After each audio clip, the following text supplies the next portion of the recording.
создава и поп и фолк музика, ама последниве години вели најудобно му е во етно. Немаме етно амбиент овде во студиото на Радио Слободна Европа, каде го снимаме подкастот Зошто, но се надевам дека сепак ќе му биде удобно на нашиот денешен гостин Николче Мицевски, композитор и инструменталист. Николче, добри дојде. Добре ве најдов. Благодарам за поканата. Супер ви е во студиото. Иако не е етно, така? Иако не е етно, не мора секогаш да е етно. Така е. Во моментот дека зборуваме, твојата преработка на Ја излези Ѓурѓо, која ја изведоа Next Time, на YouTube има над 11 милиони прегледи. Да. Во меѓувреме или потоа се извадија и други преработки од други твои колеги и твои преработки, но оваа некако помина посебно забележана. Зошто? Правило нема, никогаш немало и ниту ќе има правило или формула, ако знаевме формула. Ќе беше полесно. Ѓурѓа, да, 2014 ја извадовме како еве нешто да пробаме, да видиме како ќе реагира публиката со Стефан и со Мартин. Навистина тоа беше една супер работа која допре до сите, би рекол, особено до најмладите. Потоа продолживме со Слушам кај шума од шумите, така да за неколку години внимателна работа и посветеност го извадовме и целиот албум кој се вика Мајка. Почна ли тогаш некоја нова ера, како што се нарекува твојот последен проект, во смисла на тоа како старото се носи во новото време? И до помладата публика, но и генерално до публиката. Да, па мислам дека со од таму тргна приказката и мотивиравме многу наши колеги да обработуваат малку поинаку стари македонски песни и при тоа мислам дека има огромно влијание кон младата публика, особено малите деца кои не мислам дека претходно беше толку популарно да слушаат стари македонски песни, што е сега случај во последните неколку години, а тоа најдобро го гледам на живите настапи, на концертите, каде што најмногу бројна публика е најмладата публика и кога ќе ги видам во прв, втор, трет ред ги пеат од збор до збор сите тие стари песни, но вистина сме направиле добра работа општо за сите, не е само за нас, него тоа беше идејата да ја величаме, да ја донесеме таа стара музика на еден поинаков начин. И нормално да го продолжиме векот, затоа што сега тие ќе ја знаат, па тие ќе пренесат на нивните генерации, така да тоа така си оди некако како синџир. Само треба да се најде начин, не дека сме нормално. Начин на обработка, различни начин, ние имаме многу низ историјата. Едни од најуспешните, ако земиме, би рекол, од Лепи Сол е почната и предходно таа приказка кои направија на еден оригинален начин изведба и обработки на стари теми. Учиме мајко карајме, Шарпланина и така натаму. После тоа ги имаме синтезис, едни преубави македонски теми кои обработија и ги донесеа во поинаков начин. Тука ги имаме и Даутовски и Баклава и Монистра, еден куп кои ден денес функционираат. И секој си е на свој начин си го прави тоа како што си го прави, и секој си има своја публика. Така да ние фативме таков правец со Next Time. Ден денес го негуваме, го свириме по концерти во земјата и имаме и доста турнеи надвор. Исто така, навистина убаво да видиш толпа на многу луѓе како во странство, например, бевме во Австралија, во Германија и така натаму, како исто така ја доживуваат таа наша македонска музика и ја пеат едногласно. Во однос на бројноста на преработките, зборувам целосно, не само оние на кои што ти имаш ставена подпис како аранжер, некои дури коментираат и дека па и со тоа малку се претера во смисла дека веќе ги има премногу. Да. Би рекол ли дека можеби веќе ги има премногу, дека е тоа некој бран на кој што се возат?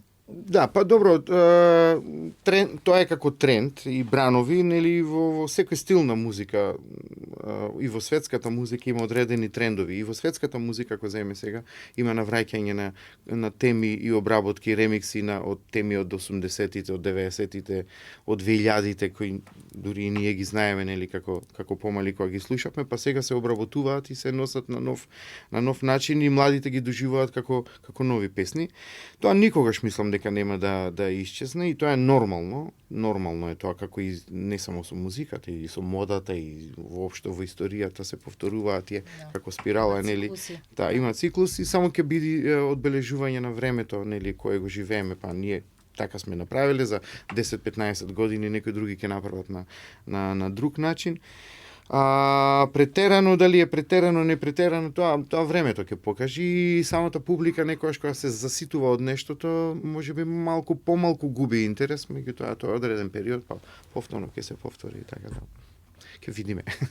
Земаш една етно приказна, но внатре ставаш печат од времето кое што го живееш. Колку е тоа предизвикувачки да се сплотат тие две нешта? Па е предизвикувачки и одговорно пред се, затоа што тоа се теми кои оставиле нашите дедовци, прадедовци од пред 100 години, или песни кои неодамна направивме некои кои се ново компонирани од пред 20-30 години, и пред се како одговорност е голема, затоа што имаш задача да ја задржиш големината и убавината на таа песна, а при тоа да додадеш нешто што ќе на некој начин измодернизираш, иако не е правилен до крај термин тоа модернизирање, за да со цел, нели, ја оставиш печат на ова време кое го живееме.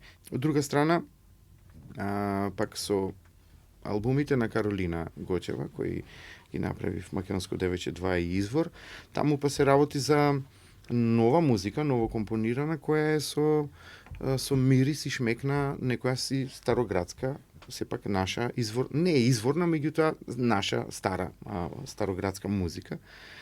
Така да, и тоа е друг начин на изразување и на начин да допреш до публиката, при тоа да го има тоа препознатливо македонско. Сведоци сме таму колку песни излегоја кои веќе се обнародија, дури за одредени песни мене ме прашува, например за Две лири ме прашува, вика, кај најдовте шубава песна, јас те обработили. Не е обработена, направена е нова, и така натаму неколку песни кои допреа на вистина до публиката, а се со духот на нашето македонско. Ке се вратиме на приказната со Каролина, додека сме кај ова ново време Добра. кое што го живееме. Во ова ново време и вештачката интелигенција. Во денешно време, ако дадеш точно прецизни насоки на компјутерот, на машината, може за 5 секунди да направи метал верзија на Македонско девојче, да речеме.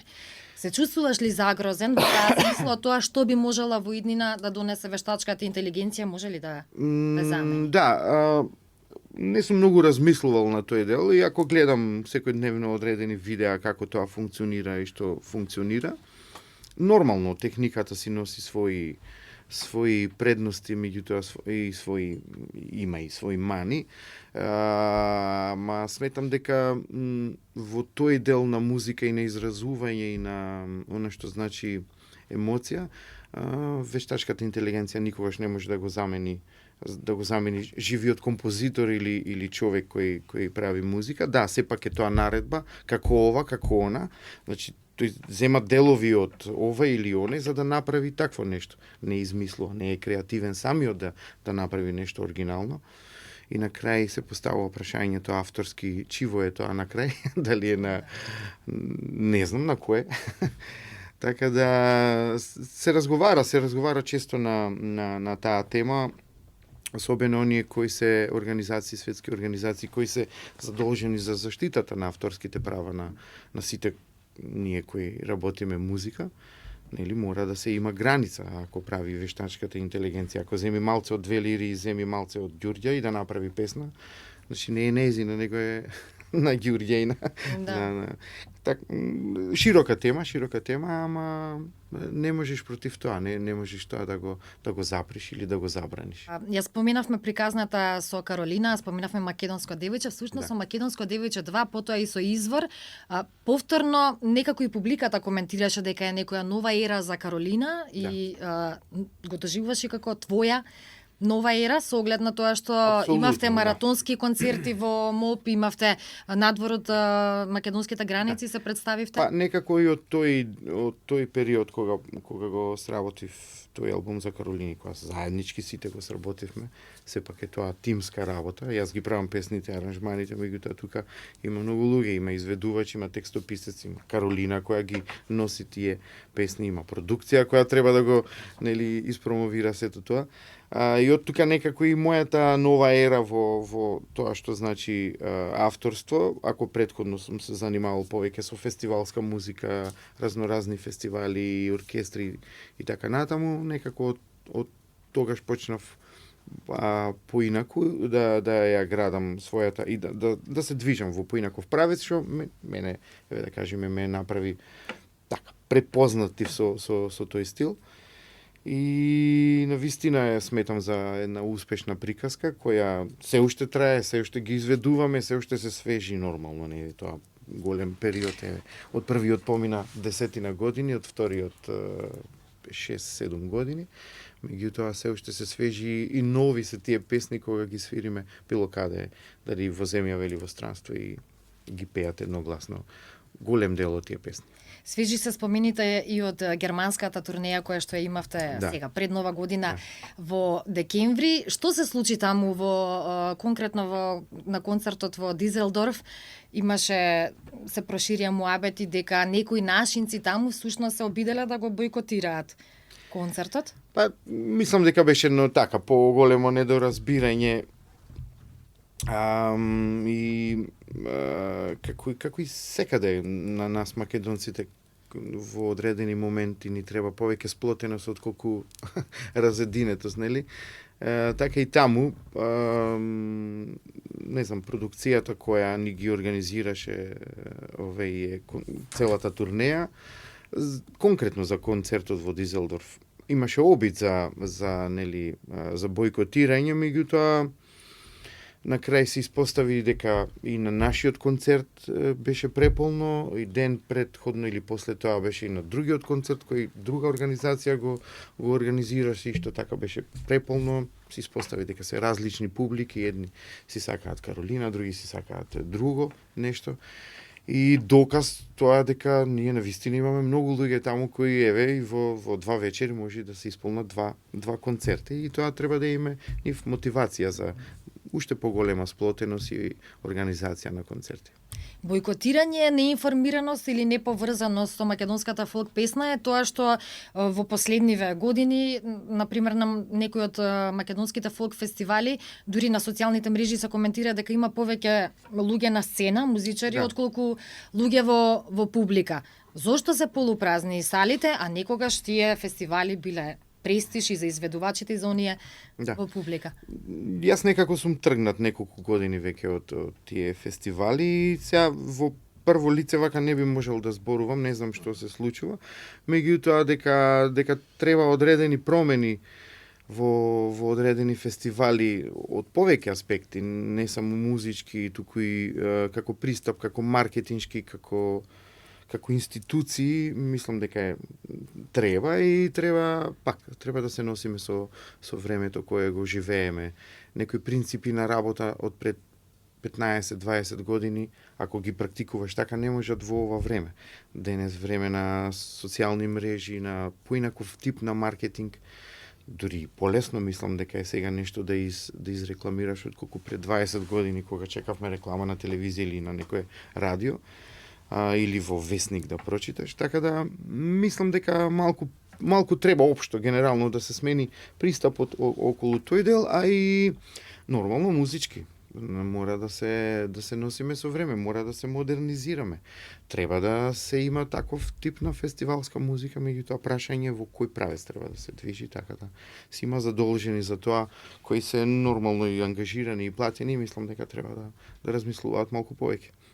Кога ги спомена медиумите, мислиш ли дека ако слушаме повеќе македонска музика на радијата, гледаме повеќе македонски спотови на телевизиите, ќе имаме и повеќе полни сали на фестивалите? Се разбира. Колку повеќе ја доближуваме публиката, музиката до публиката на било кој начин, а медиумите се едни од главните за тоа, телевизиите, радијата, колку повеќе практикување на македонска музика, толку повеќе информираност на луѓето со тоа што се работи на естрадата и толку повеќе ќе имаш заинтересираност за да ние како артисти полниме сали. Имаме супер артисти, значи имаме ние артисти кои се од типот на Каролина Гочева и таа клапа на луѓе кои можат да наполнат сали, можат да наполнат без никаков проблем било каде. Меѓутоа сметам дека имаме и една нова клапа на млади изведувачи на кои им треба повеќе поддршка за да тие дојдат до ситуација да можат да полнат сали. Генерално повеќе фактори влијаат врз тоа, дека има музика дека има изведувачи млади, талентирани дека има автори и талентирани кои ностоп работат музика меѓутоа нема нешто друго кое вака полесно ќе доближиме музиката. Пред 20 на години кога ќе поминевме на улица Македонија или јас во Битола растев кога ќе поминев на Широксокак, од секој кафич се слушаше македонска музика.